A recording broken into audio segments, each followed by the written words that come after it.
Good evening and welcome to our webinar on the middle years novel studies, the curriculum units that we've put together as part of our Reading Reconsidered program here at OCA.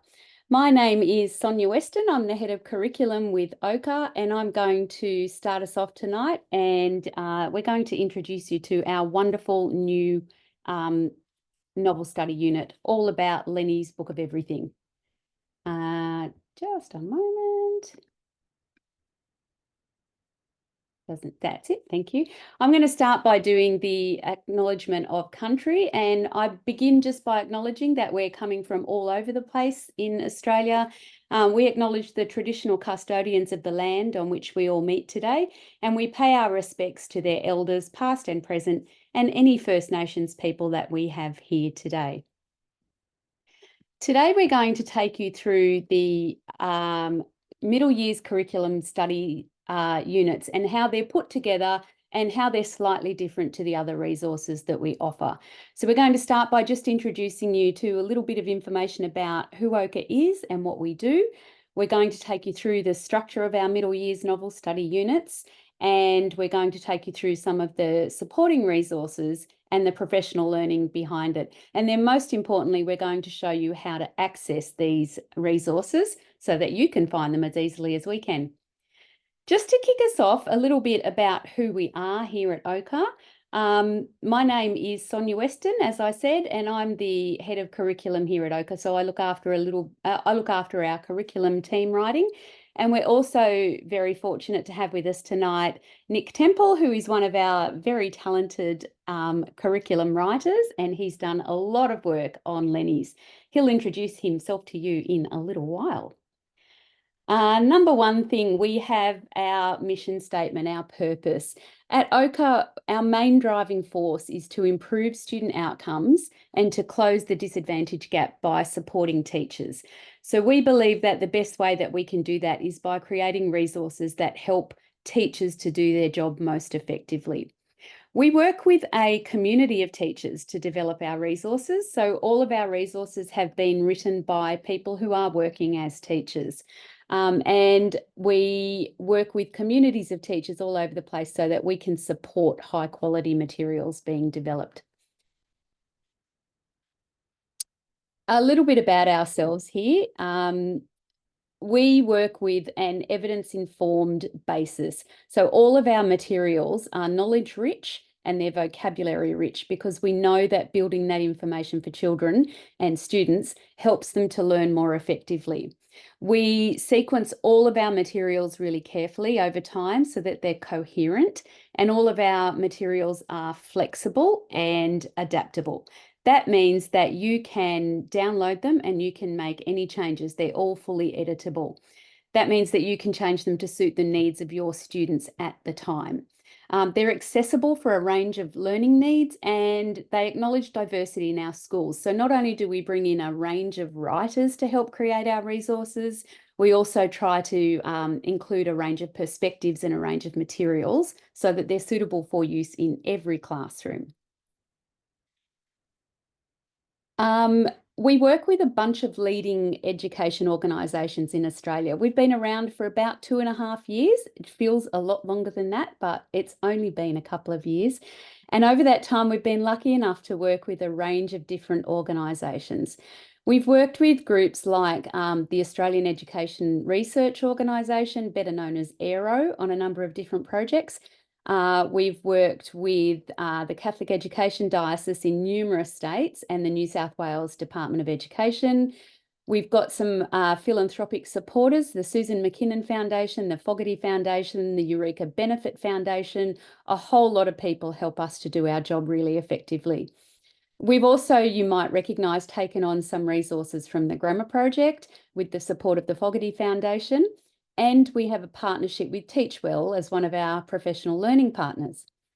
This particular project was supported by the Reading Reconsidered team and the Teach Like a Champion team from the United States. They kicked off by starting this research themselves and doing this work themselves over in America, and they've supported us to develop a similar project in Australia. Our team, as I said, are experienced educators around Australia. This is a little overview of the original Ochre crew who started with us during the Christmas holidays of, I think, 2022. Since then, we've worked with around about 400 teachers from various departments and systems all across Australia. So we really do represent a diversity of experience. Most importantly, our reach is growing all the time. So over the time that we've been in existence, we've produced now, I updated this slide today, we've produced over 8,000 resources. We have 80,000 registered teachers who use our site. They've downloaded our resources and they're registered to use our materials. We've supported teachers from over 7,300 schools, which is nearly 76% of all schools in Australia. So you can see that's a pretty incredible reach that our materials have. The vast majority of our materials are free for use by anybody who's registered on our site. And we're really proud of the support that we can offer to a range of schools in states and territories. Our reach grows every day. We see these little numbers on our website jump up every single day. And you can see that we are in every single state and every single system in Australia as well. Tonight, I'm going to introduce you to our special units, which we call the middle years novel units. And they're a little bit different to the other materials that we offer. So it's a great opportunity to take you through what makes them special and how they're different to our other materials. So tonight you can learn a little bit more about Ochre education, but you can also learn about these units. They're new to our offer. We've only got 2 of them out at the moment. We're working very hard on the 3rd one. And we're hoping the 3rd one will be out before, well, maybe not before the end of term 3, but not too far along through there. They're a little bit different to the materials that we've provided in the past. The purpose of these units is to support us to support students to read more complex texts, and that's the foundation of what we're offering. The novel study units are based on the Reading Reconsidered model, as I said, from the United States, and many of you might have read the book by Colleen Driggs and Doug Lemov and the team over there. The aim of their work and the aim of our work is to engage students in reading a range of complex and high quality texts. We are predominantly choosing Australian texts, although there may be some other ones that sneak their way in because they meet a lot of the criteria that we're aiming for.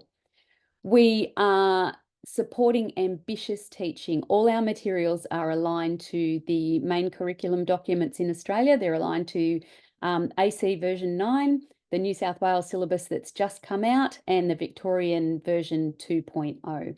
So all of the curriculum codes on our Reading Reconsidered units are there, and you can use them in your programs quite easily.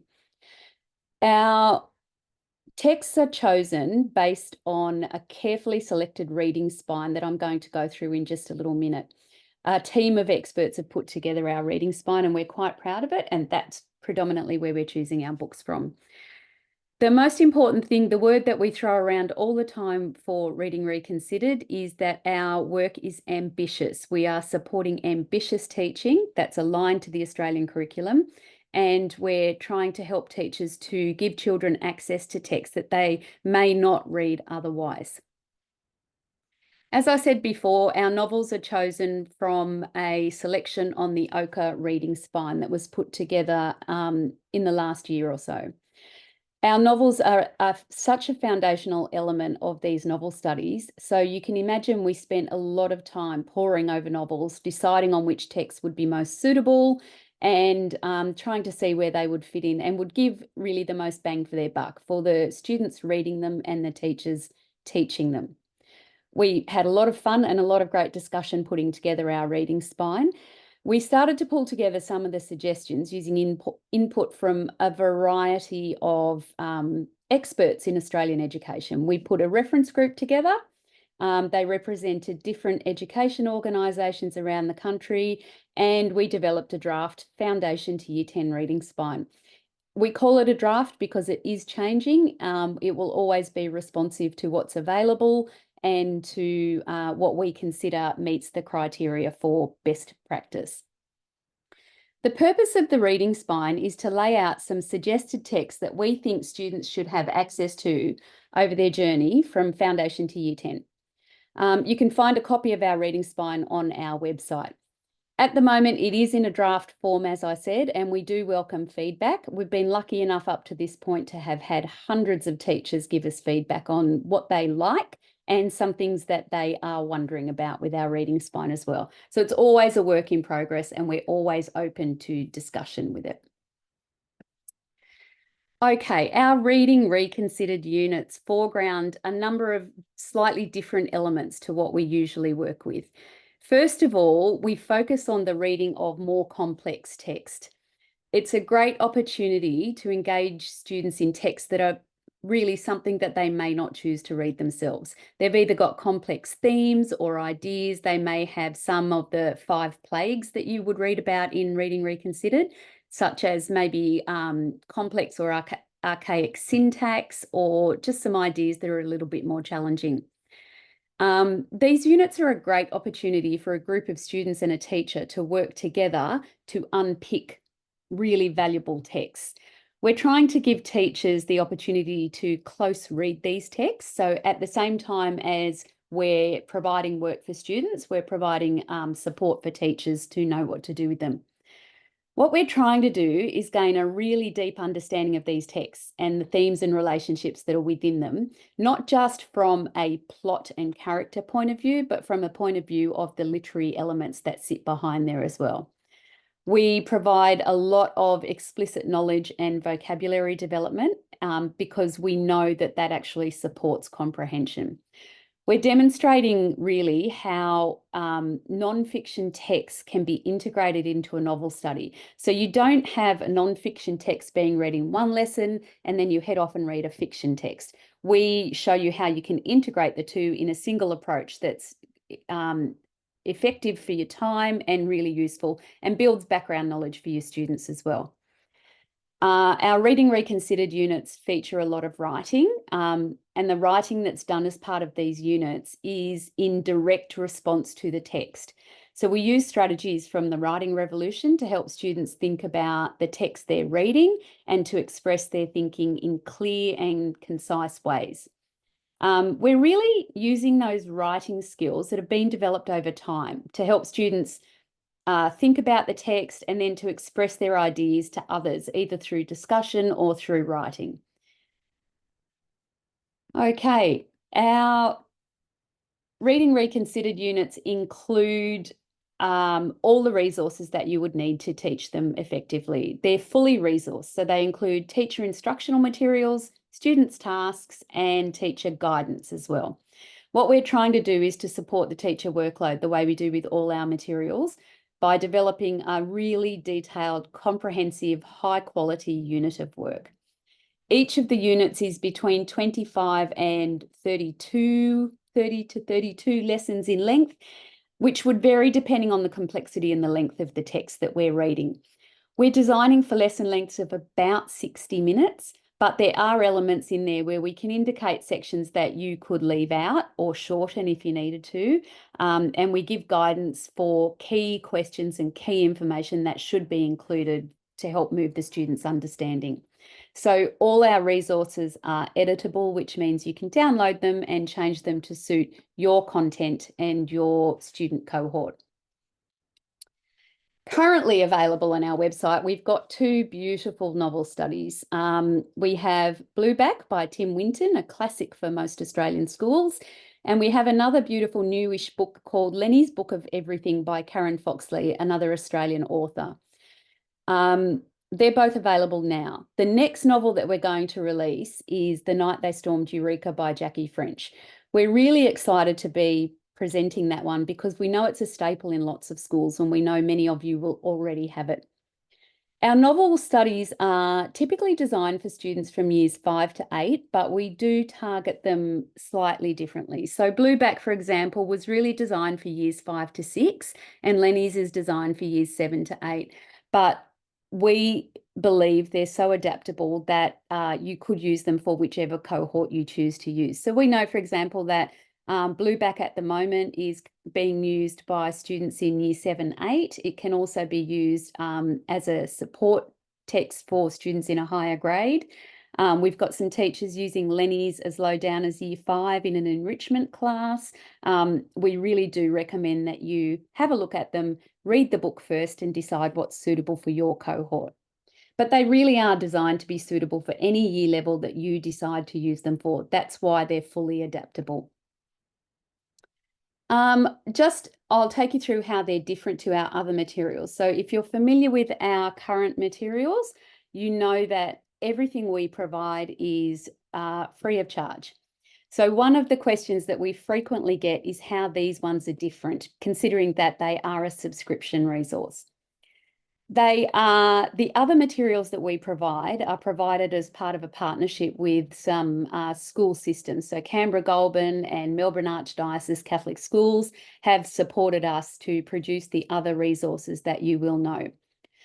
The first element that's a little bit different with the Reading Reconsidered units is that reading and writing are incorporated slightly differently in these units. So in our other units, which we'll just call our 3 to 6 English curriculum, reading is done to support writing. So we are building knowledge of syntax and sentence structure and text level writing, and we use the text to support that. In our Reading Reconsidered units, we read as the basis of the lesson, and the writing is meant to develop a deep understanding of the text. So we're really just flipping the way that we do it.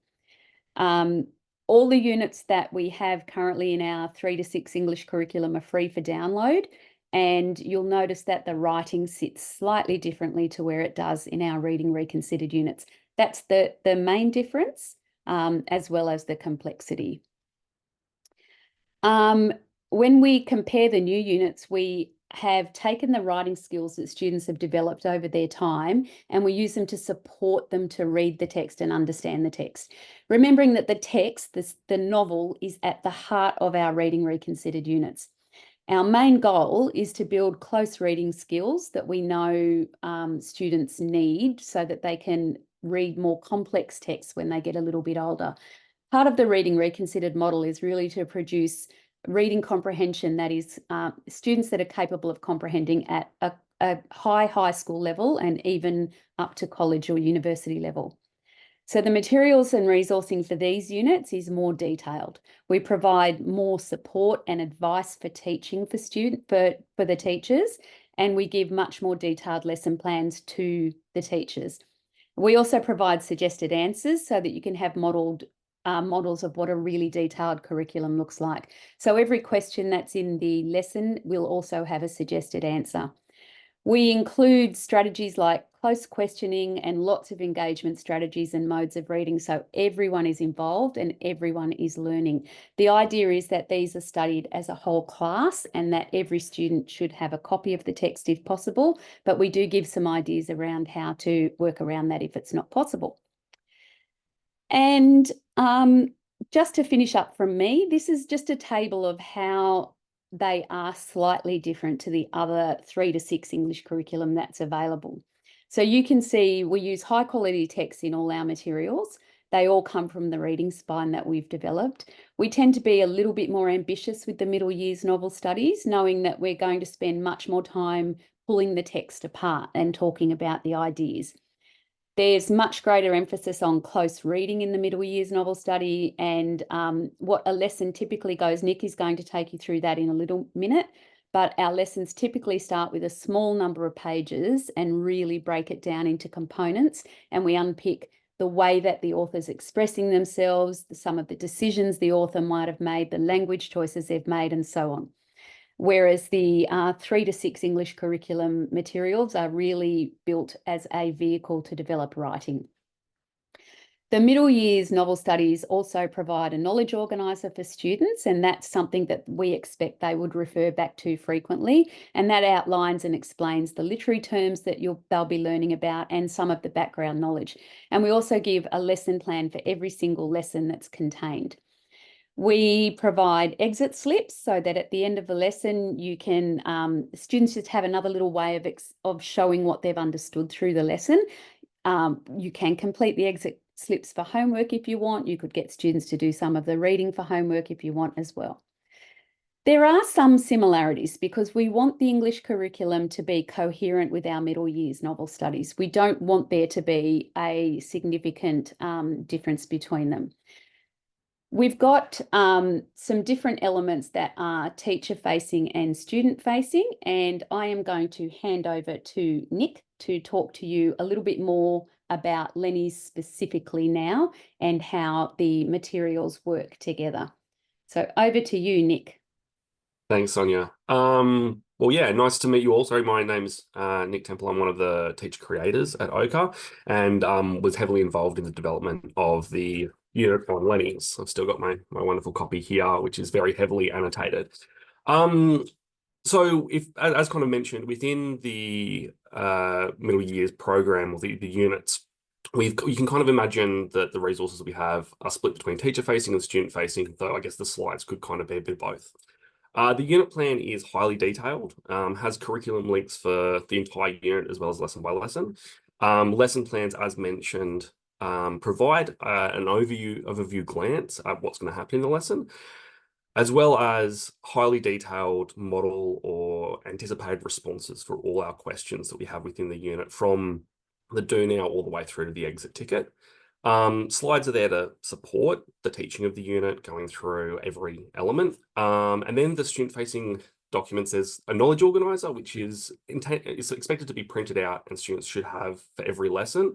Within the student booklet, within each lesson, students will be asked to refer to it and to pull out examples of particular literary terms. So we'll unpack these in detail as we go.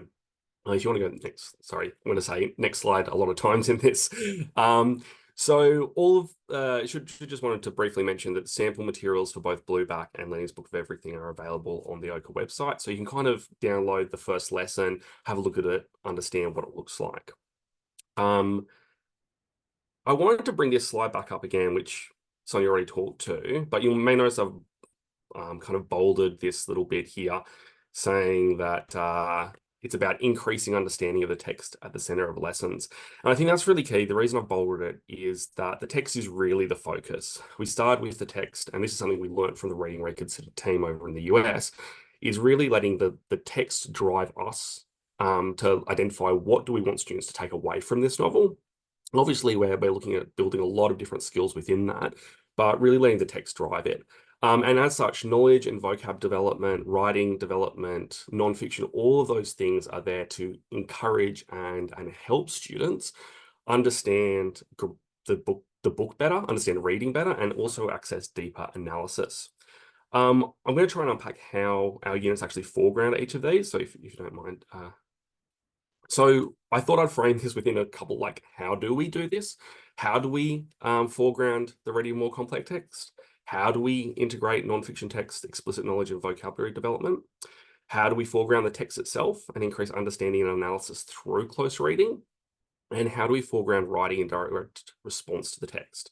And hopefully over the next 15 minutes, I can kind of show you through this. Now, Sonia's already talked a fair amount around, I guess, the novel selection process. Obviously, yes, Lemoi's 5 Plagues, if you're not aware of them, it's essentially how do we make sure that students have exposure to things like archaic language and non-linear time sequences and complex narrators throughout their schooling, so as that when they come against these, it is not a challenge. They have had exposure. So that's obviously one thing that's informed it, as well as everything else, such as all of our experts. With Lenny's specifically, I'd highlight that one of the things is a nonlinear structure. There's also some very complex ideas. And one of the things that I think is really powerful about this text itself is that it's really good at supporting teaching of capabilities within Australian curriculum or New South Wales Victorian, especially around social and personal capabilities and ethical capabilities, as the story really goes through a lot of complex emotions that the protagonist deals with, as well as her family members. So we've kind of directed a lot of our lessons around understanding that and helping our students unpack that, which will hopefully let them understand their own social and emotional awareness too.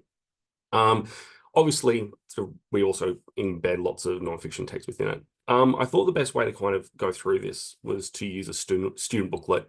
I know sometimes the unit plan would be the first place to look at, but the student booklet is the thing that students will face. Although we have model answers throughout our student booklet, we really suggest you try to answer all the questions yourself first so that you have a deep knowledge of this. But before we get into it in whole, I thought a basic structure of lesson would be good to have in mind. So every lesson starts with a do now. Most lessons have explicit vocabulary and active practice. Sometimes we don't have vocabulary in every lesson, but most do. Then there'll be 2 to 3 cycles involving some mix of reading, annotation, writing, and discussion. Sometimes you'll read, annotate, discuss, then write. Sometimes you'll do it in a different order. And then every lesson finishes with an exit ticket. So how do we foreground the integration of non-fiction texts, explicit knowledge, and vocabulary development? So our do nows and throughout our lessons, we have non-fiction text embedded within the student booklet.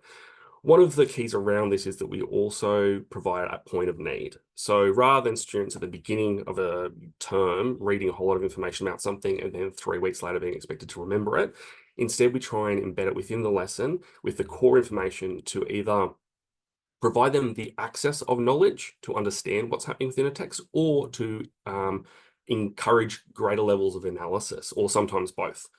This obviously supports comprehension, deeper understanding, and analysis.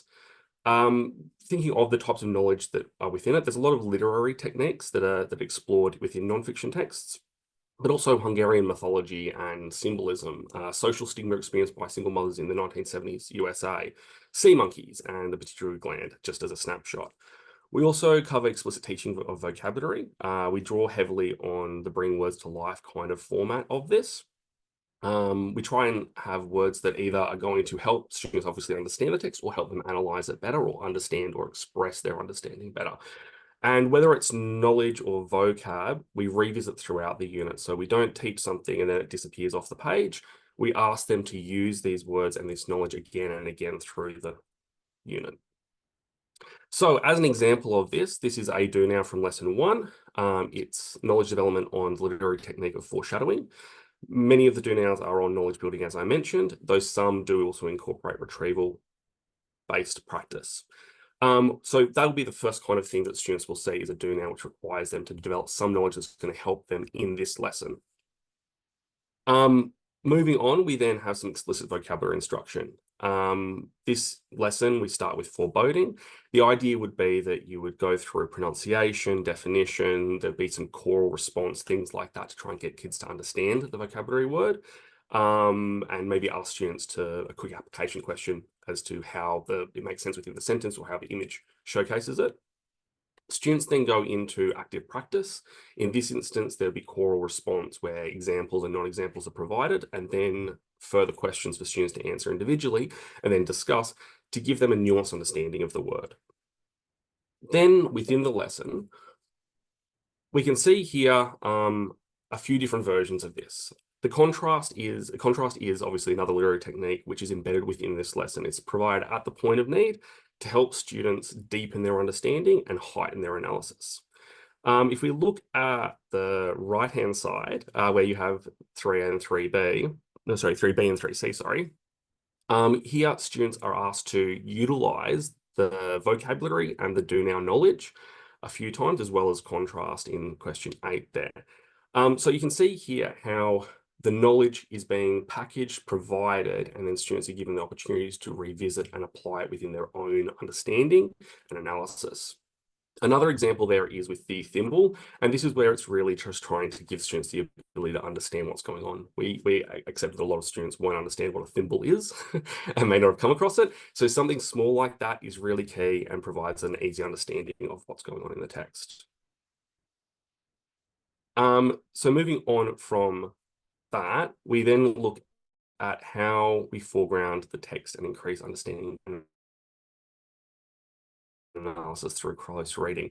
This is taken from Reading Reconsidered, and I'll just give you 20 seconds or so to read through it if you may.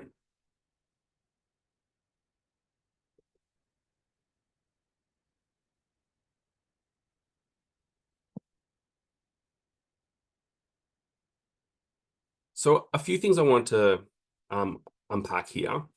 First of all is around the teaching students to do this requires a layered reading. What we mean by layered reading is that when we come up against a complex text, we do not access it fully in one reading. If you think of a journal article, you're going to be going over it again and again. And students need to be taught to do this and have lots of practice doing it. So that's something that we really embed within our units. Also, to kind of enable that is around having text-dependent questions which really drive them into the text. And as it states there, it's to establish meaning and then also analyze that meaning. And it's about utilizing both types of questions, toggling between them, with the endpoint being in a writing of a final thought. So if we look at this example here again from lesson 1, looking at the first cycle, one note I'll just mention here is the annotation task. A lot of our cycles start with an annotation task. It helps instruct students to direct their thoughts towards certain things, and kind of it's almost a subtle question to establish meaning, which then enables them later to analyze. Through this, you can see that we have a few questions, such as one being where we're kind of doing that initial questioning just to establish an understanding of what's going on. Through questions 1C and 2A on the right-hand side there, you can see that there's an example there of layered reading where we've read 3 pages and then we're asking students to go back and look over key details, or which we put into it, to get them to kind of understand it at a deeper level. And obviously, yeah, toggling between establishing meaning questions to make sure that students understand what's going on, and then unpacking that through analysis. And then obviously at the end of that, we're asking students to then express their thoughts in writing.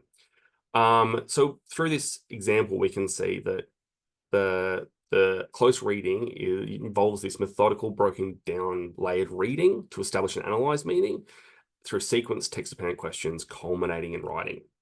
So speaking of writing, how do we foreground writing?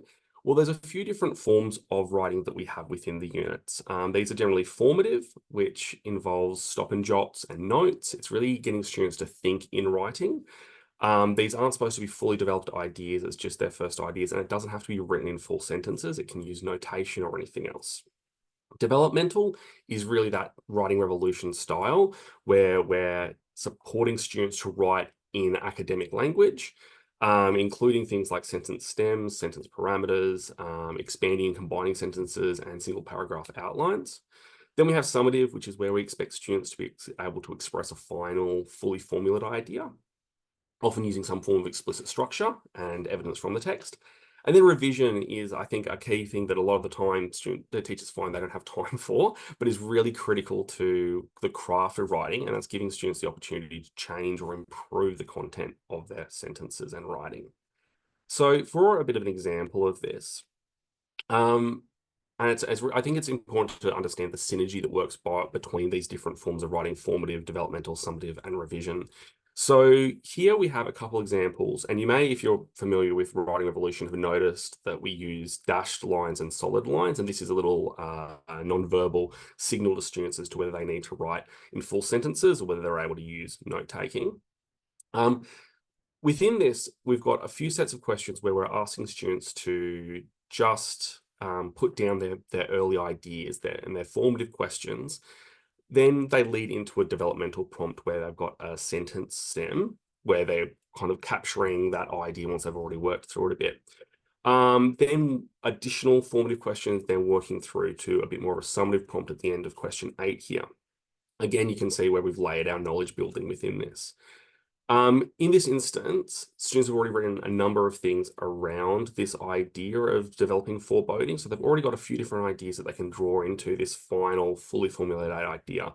And in this lesson, after question 8, where they've written this, students are actually engaged in a discussion where some responses can be shared. And then finally, there's an exit ticket, which requires them to write a revised version of this. So you can see within this, we have this flow of formative to developmental, to summative, and then finally with some revision as well. So I hope that you can kind of see through those elements how we have leveraged explicit knowledge and vocabulary development through embedding nonfiction to increase understanding and analysis when close reading, and utilizing appropriate writing methods to support students expressing their thoughts as they go. From here, I'll kind of walk you through very quickly, because I understand that it is a weeknight, a few of the other resources in the unit. So the other key student-facing document is the knowledge organizer, which, as you can see here, has, I guess, literary techniques and plot devices are what we decide for this unit were most appropriate. Different units will have different elements, but these are things that students are going to be frequently coming back to. And so having a captured place where they can look back and see a precise definition to draw on is really useful and provides, a break from having to look it up in their workbook or you having to re-explain it. Moving into the teacher-facing elements, the unit plan, as we previously stated, has a bit of a unit overview as well as links to Australian curriculum outcomes. In here we have ACARA, Vic, New South Wales, and Western Australian. There's also background knowledge and literary knowledge that is developed across it. This is kind of, I guess, a snapshot view. Moving on from that, within the rest of the unit plan, there is also an at a glance where it lets you know for each lesson what novels are covered, what pages are covered within the lesson, what the objective is, what types of non-fiction are embedded within it, what kind of vocab and retrieval practice is involved, and also curriculum links for each individual lesson.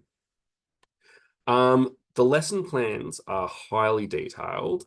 And if we kind of just skip through this little bit, you can kind of see an overview of what it looks like before we'll go into each element.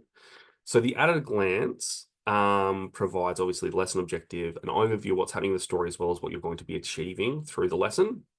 There's a content advisory in case there's anything that you might need to be aware of to make sure that you are approaching what happens in that chapter or that lesson appropriately with your students.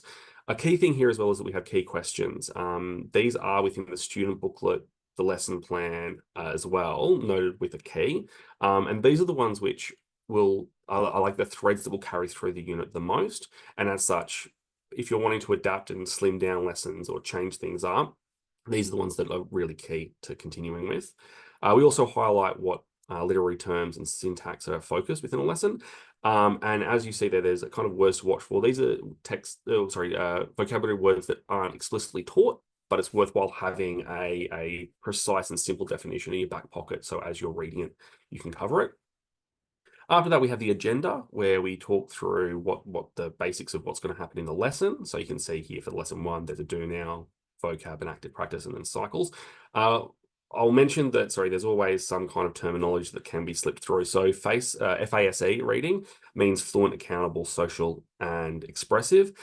This kind of is like similar to control the game, but it's about making sure that all students are involved in reading and trying to make that reading as enjoyable as possible. Moving on, the do now, and as you'll see throughout all of this, you can see that we have the questions. We have some instructions about what we would suggest as possible ways, pedagogical techniques of engaging students in it and sharing their questions and answers, as well as our modeled responses. And this goes through again with explicit vocabulary, and within each lesson cycle, we have these elements as well. And obviously with an exit ticket, in this instance, we don't have a, a model response because students will have their own kind of ideas as to what they put into it.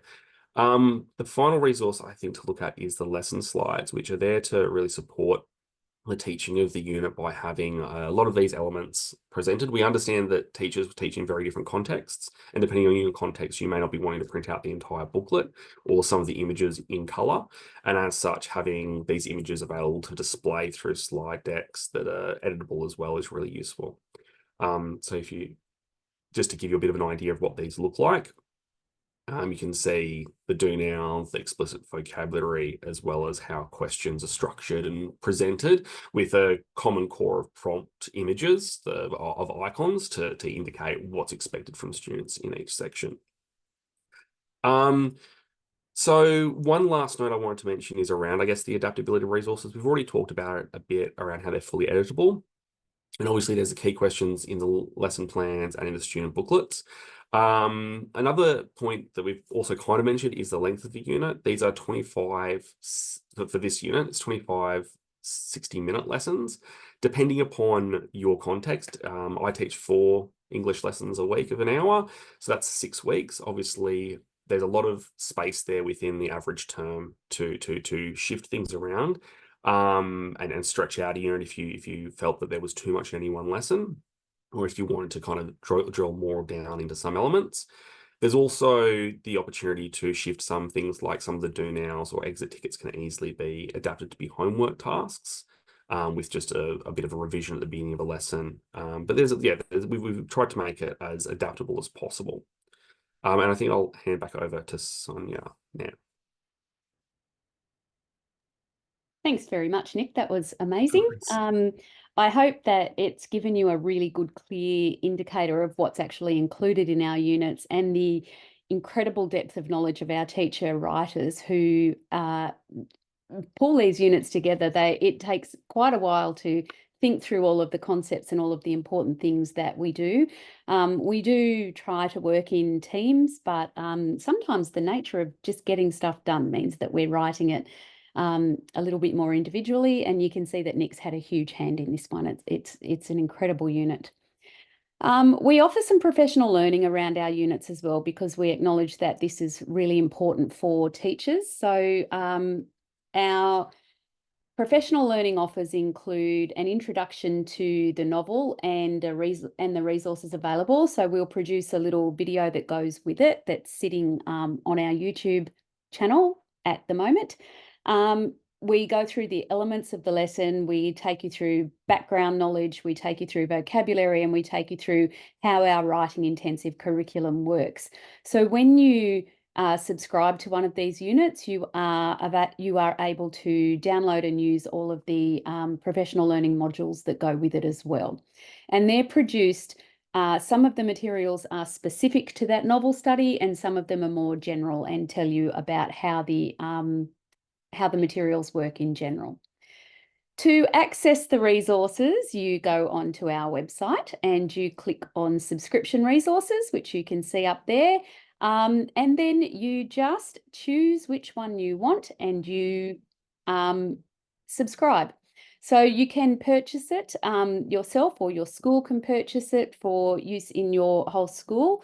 Some schools are eligible for a donated license if they're a very low ICSEA school with the bottom 25th percentile, or if they have fewer than 100 students enrolled. We get our data from the My School website, so we're quite up to date with what's available and the size of schools and so on. So if you have any questions about purchasing or accessing the materials, I encourage you to go through our contact email on the website, and one of us will answer your question without any dramas at all.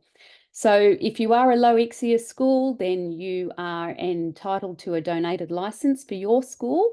All other schools, we charge $500 plus GST for each unit, and that's for the whole school license for 3 years. You can download the materials and update them and adapt them however you choose. And also you're entitled to all of the professional learning that goes around it as well. And our YouTube channel this webinar will be sitting on our YouTube channel tomorrow. And you can see a lot of our professional learning resources also sit there. So to that end, I will open up for any questions if anybody has anything they would like to ask about. Just noticing no one's asked anything in the chat. Any questions at all, please feel free to ask. Nick and I will be here for a few more minutes.